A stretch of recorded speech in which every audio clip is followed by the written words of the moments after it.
Okay, here we go. Good morning, good afternoon, good evening, whatever time of day it is. I certainly hope it's good to be where you are because it is so good to be here today. My name is Baltimore Fats, and this is the continuation of Mud City. All right, here we go. So, yeah, I hope everybody's doing well today. I'm super excited about today's information.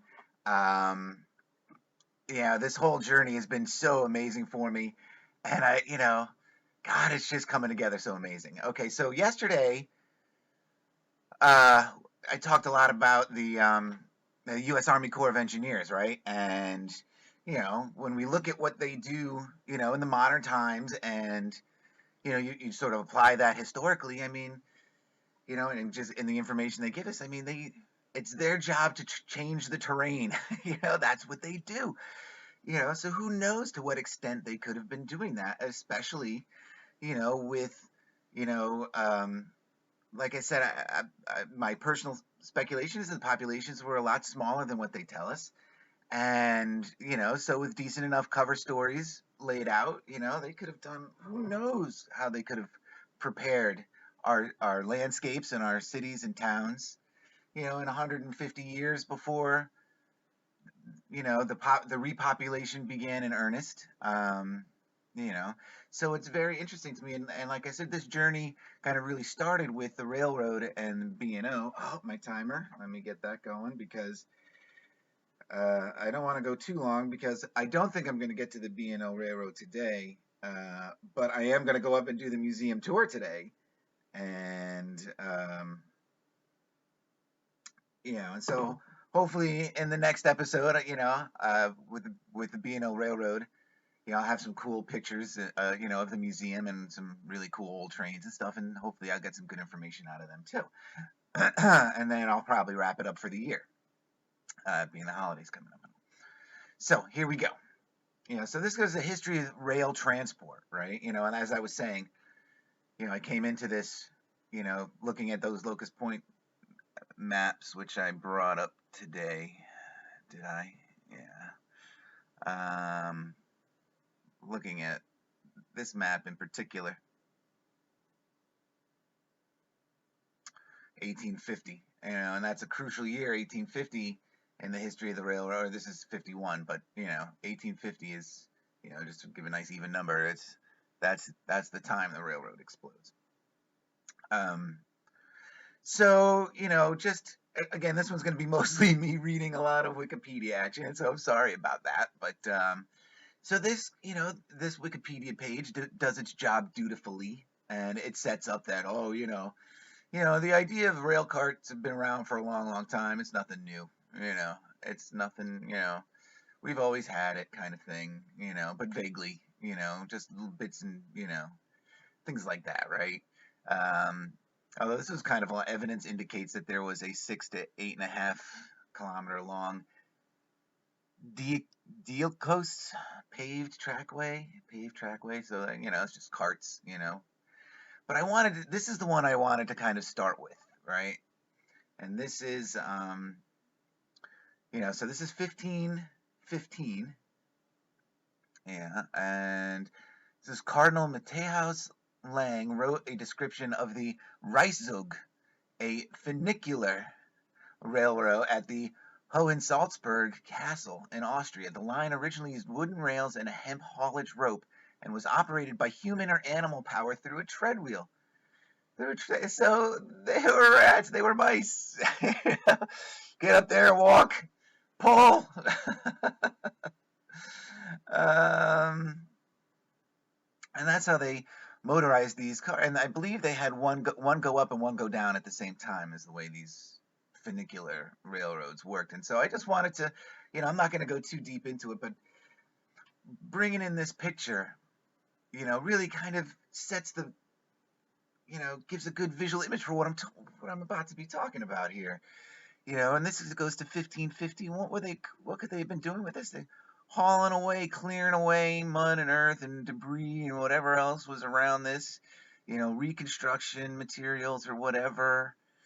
It certainly seems, and again, the way I try to approach it, is always from like a practical. What's practical, you know, for the achievement at hand, and did they build this rail so they could then haul all of this stuff up and build this unbelievable castle on top of this mountain?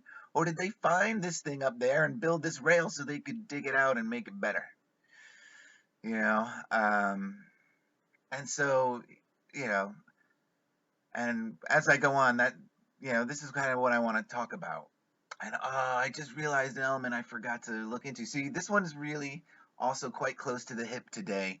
I really spent very little time looking this stuff up. I just pulled up a few quick windows, did a quick, I mean, a scan, read, skim doesn't even do it justice. But let's see, what windows did I bring up? So yeah, I wanted to talk about that. And did I want to do, no, that's, so yeah, here we go. We're going to talk about the oldest railroads in North America. Right? And, because that's really what we're talking about. This whole, I try to tie everything through Baltimore, but this one's really not going to be very Baltimore centric because I just want to illustrate,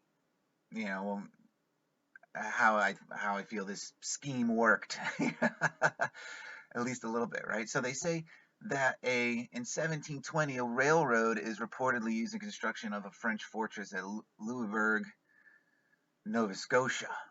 So Star Forts, right, railway, and this is again, the connection with the Star Forts in this stuff is getting to be off the hook for me. I don't really know that much about Star Forts yet. Between 1762 and 1764, at the close of the French and Indian War, a gravity railroad was built by the British military engineers up the steep riverside. See, I wonder if this is that Gridley guy, right? The Gridley guy who retires from the British military after whatever their involvement in the French and Indian War. Like I said, I've done no research on the French and Indian War. So whatever the British involvement was in that, they had that Gridley guy, if I remembered his name correctly, who retires and takes a nice annuity from them and a nice chunk of 3,000 acres in New Hampshire, and then goes and sides with the colonists. But he was a major engineer, right? And this was that time that he would have been operating, and that's what they said, French and Indian War. So here we go. So the second mention of a railway in North America, and it's interesting that it's from the French in Nova Scotia as well, and that also that our boy, the Calverts, the Lords Baltimore, Newfoundland, I don't know how far away that is from Nova Scotia, but Starfort connection there, and those Canadian islands. So these were essentially, let's see, what is this? So the tramway, the railroad was built by engineers up a steep riverside terrain near Niagara River waterfalls and escarpment at the Niagara Portage in Lewiston, New York. But before the British conquest, under French control, the portage had employed nearly 200 center. So this is they try to, again, a little labor dispute here. Let's bring it down to earth a little bit. So the sleds were capable of carrying 12 to 14 barrels at a time, a serious weight capacity, even if only small shoulder hoistable mule-compatible keg-sized barrels, taking along with its longevity, indicating that it was a funicular, and I want to do that funicular,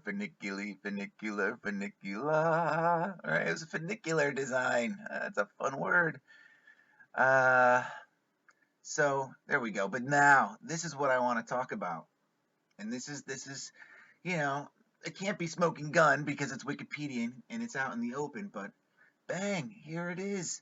Post-Revolutionary War, this guy comes down and does whatever he does by Bunker Hill, right? And then shortly after the war, Boston developers begin to reduce the height of Mount Vernon before building streets and homes. I didn't look this guy up at all, but Silas Whitney constructs a gravity railroad to move excavated material down the hill to fill marshy areas to create new land from the Back Bay. right? Major redevelopment, you know, and it's convenient that there's, I mean, at the time frame, who's to say what it looked like before now, right? So I thought that was really interesting because that's what I'm proposing is kind of what happened here in Baltimore, right? They just dug out some of these areas and revealed either, the majority of, but or just the bottom layers of certain buildings, because I think some of the buildings still go down pretty deep, quite honestly.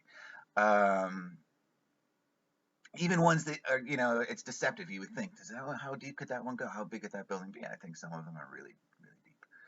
But anyway, That's getting. That's, all right. So let's take a look. What can I find? So I did like a old photos, Mount Vernon, Boston. Right now, I had no idea what um, Mount Vernon looks like. The last time I was in Boston, anywhere near the Commons or anything like that, it was a long, long time ago. But I do have history in Boston. My family, my father, is from Danvers, Mass. The original Salem village, and I did most of my summering up in Danvers as a child, and boy, from small from baby to young adulthood anyway. And But anyway, again, getting off topic here. So I see a couple of these buildings, but I don't know. These searches always bring up stuff that isn't in the area that I ask for, and I don't really know how to use search engines very well. So some of this could be, and I see some things like, look at this church. Right? That falls right into everything that we're looking at. Taking a closer look at, definitely, right?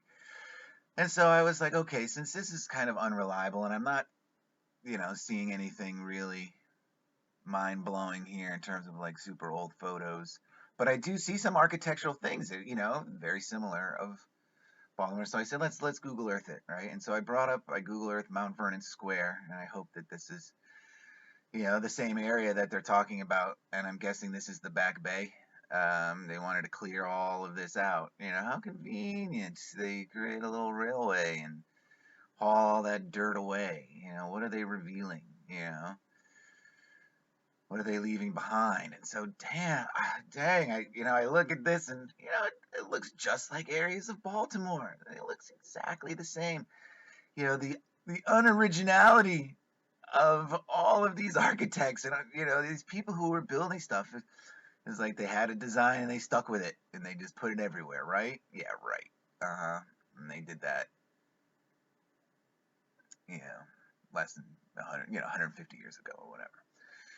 So this church, definitely, look at that, and again, these, again, I don't need to point out the features to everybody, and you guys probably all understand them way better than I do anyway. So I'm just kind of looking around and seeing what could be left behind, what is of the look that, that they want to pin on the mid to late 1800s, but could be much older. And, damn it, I look at this little block here and I say all of it. I don't know. Um, but it really does. It looks like this. It looks like Federal Hill. It looks like some of these other areas in Baltimore. It's unbelievable. You know, we have little cathedrals that look exactly like that. Yeah. So I'm not gonna go. Again, since it's not my home, and um, but it's very nice to go back, and it's very nice to think of. My grandmother's long past now, and I don't really think of her very often anymore. And so thinking about Boston, and growing up, being a kid, and my sports teams were all Boston teams, and some of them still are. Yeah, and so yeah, it's good to look at Boston a little bit, and it's another thing that I love about the Enslaved by New media channel, and all his work out of Boston. Uh, so yeah, so that's my little sidetrack to Boston, and so let's continue on here. With so in Mount Vernon conducts a gravity railroad to move excavated material down. I mean, bang, They tell the truth right there. There it is. They're dinging it out, you know. And Frederick Garnes, the professor of anthropology at the University of Massachusetts, believes this to be the same railroad equipment as used by Bullfinch on his Beacon Hill Railway. See, so why don't they talk about that? Do they talk about that? No. Let's look up. They don't even give a first name for Bullfinch. So let's Google Bullfinch, or Yahoo rather. Comes up. Nothing. There we go.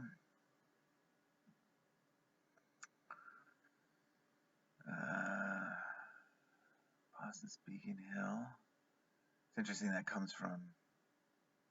So maybe they just get to him later in this. Alright, well, let's continue then. With, where was it?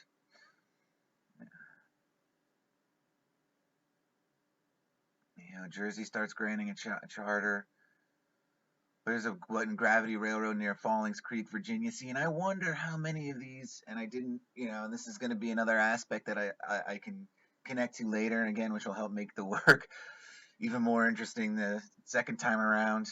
You know, how close is this to Starford in Virginia? You know, and some of these other gravity railroads and these, you know, are there Starfords in New Jersey? I bet there are. You know, how close is this? There's a couple in Pennsylvania, but definitely talked about them in one of the episodes I did. Kiskimanitis. And this is interesting. Iron smelting furnace at Bear Creek near Pennsylvania reportedly has a wooden railroad in operation, 1818. All right.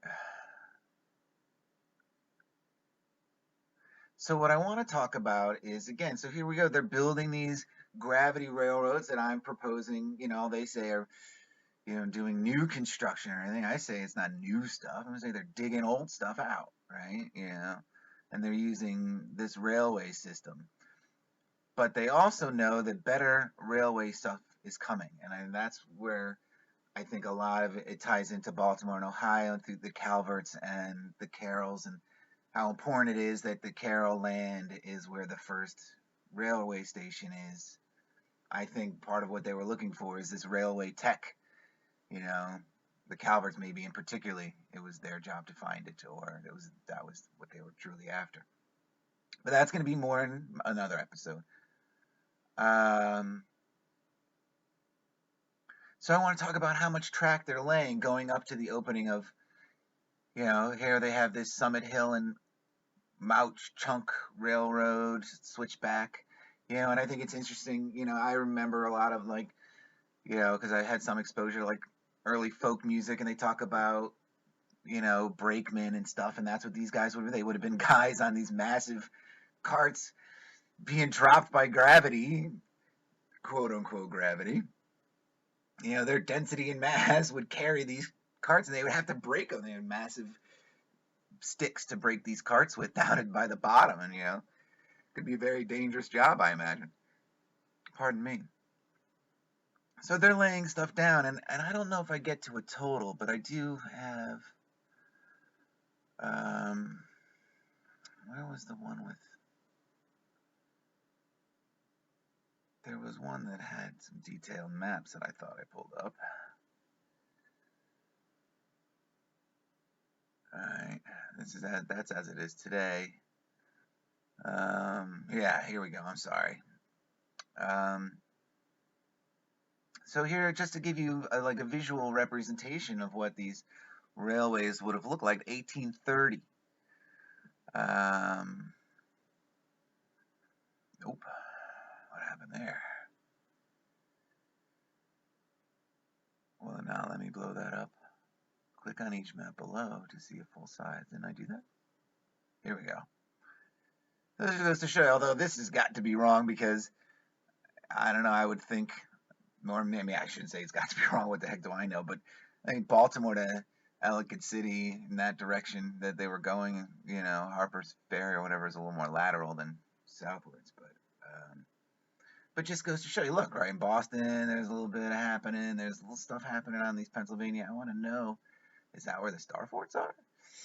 In Pennsylvania? You know, is there a star fort right here in South Carolina? Right, and so this is 1830, right? Right over, this is the very first railroads, right? So this is how little there is. And so I want to say, when they opened the Baltimore and Ohio Railroad,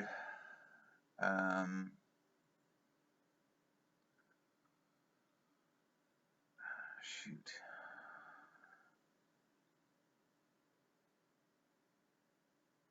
When they opened the Baltimore and Ohio Railroad,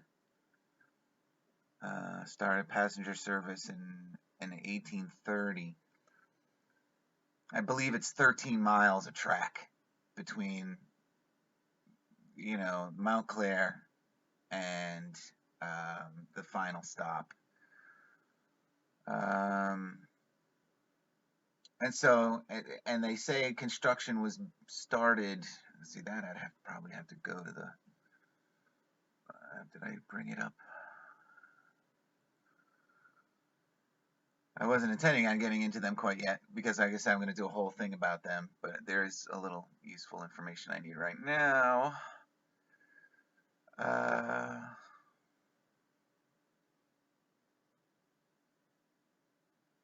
Construction began, and so July 4, 1828, with the signer being there, and was open on May 20. So just under 2 years it took to build 13 miles of track.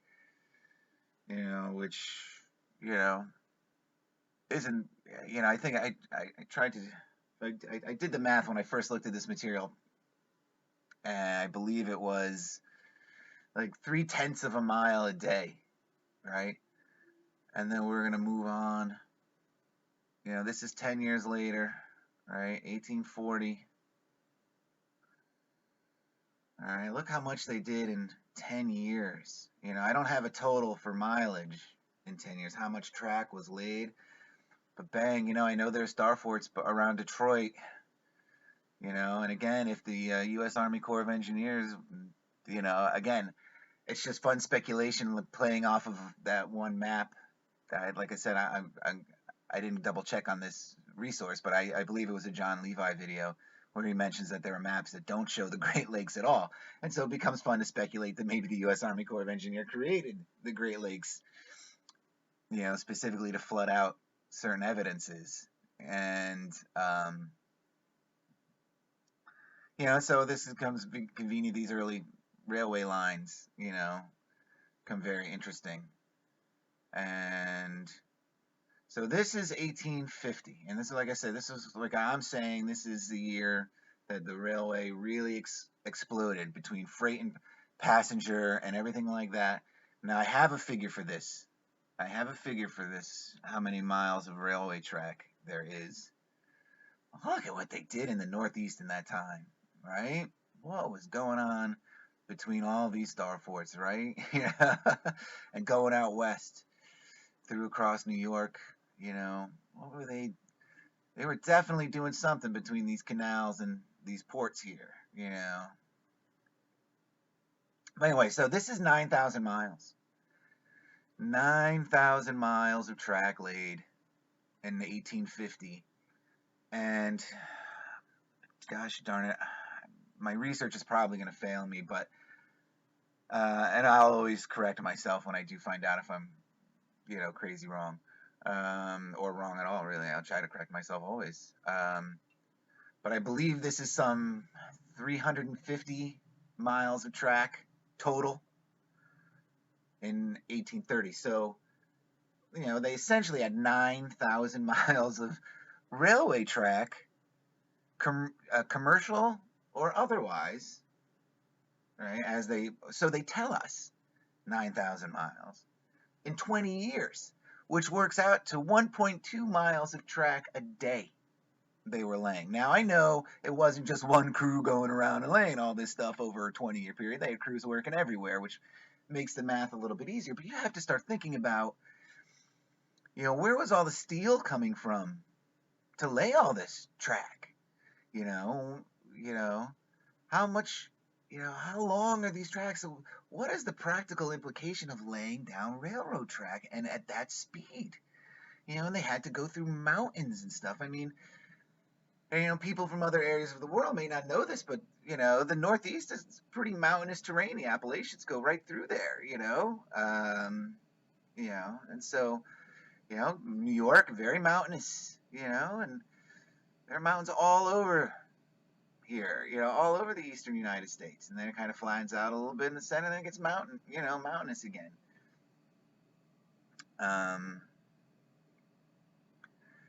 So there's lots to work through, and one point, let's see, I'm gonna carry the railroad, just the expansion of the railroad through a little bit further here.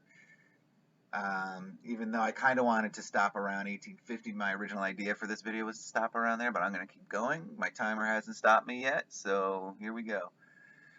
How come I cannot find my little cursor guy? Where is he? He's in there somewhere. There he is. So that's 1850 again. All right. And increased was decade of 1830. So they laid almost 3,000 miles in that first 10 years, and then almost 6,000 miles in the next 10 years. I mean, they double the production over a 10-year span, right? So they talk about the lengths of the. Okay, and so now we're going, what year is this? 1860. Nothing happening out here. There's my timer. All right, I'm just going to finish this point out real quick and then wrap it up. I'm excited to go to the B&O Railroad Museum today, see what I can find out about that, because we're going to continue on, but I just had to bring this up real quick when I saw this 1870, right? So 1860 to 1870, there was nothing. And what does this look like? What? So look what 1880, right? So no, I want 1870. Look at that in 1880. Oh my goodness. How fast they're laying this track, right? Wow. They are laying it down. All right. 1870, all the way across, right, to California, through all these mountains in here, right? You get some flatness, right? You got to dump some mud off along the way and level it out. You're going to be playing corn there, right? Nothing. So 10 years, 1860 to 1870, all right? The 10 years that the Civil War is in full, it was the Civil War, they call it 61 to 65, right? Does it go later than 65? I can't remember. So you got to figure, right? The bloodiest conflict in American history. Every, brother against brother. All those people dying. Who the heck is laying railroad track? If Americans are fighting each other to death over here, North and South, right? During the 1860s, who the heck is doing this? So was this done after all the post-war, 1865 to 1870? They did this in 5 years? With who? Right? Wasn't the population of able-bodied men kind of decimated by the Civil War? What were the populations? The U.S. My computer's moving slow. What were the populations? These are the totals, right? Yeah, there's too much stuff open on my computer. Something. Sorry about that, guys. Why doesn't it want work? Work, darn you. Oh, this is tragic. Look at it just load. Sorry.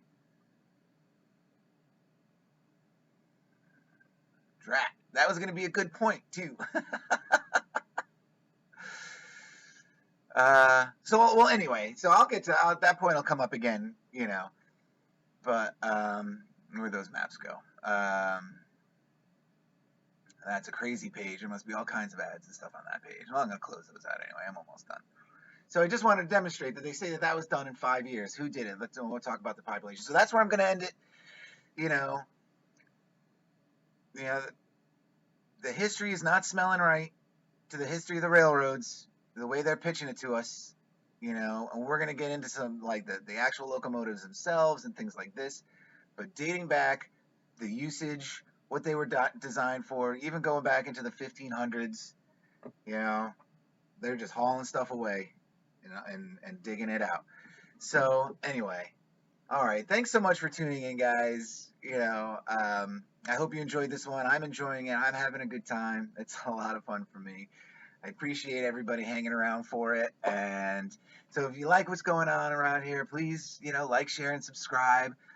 I'm kind of torn about what songs I'm gonna do. I might have to do 2 songs. I don't know. Today. Um, but anyway, so yeah, I think I'm gonna do one more this week. I'm gonna go to the museum today and snoop around there, and then I'm gonna call it a season. We'll call this season 1 of Mud City. How about that? That's good. So season 1 of Mud City finale tomorrow. Ooh, maybe I'll try to do one of those programming things they keep prompting me to try. So anyway, so until the next one, guys. Uh, you know, cheers.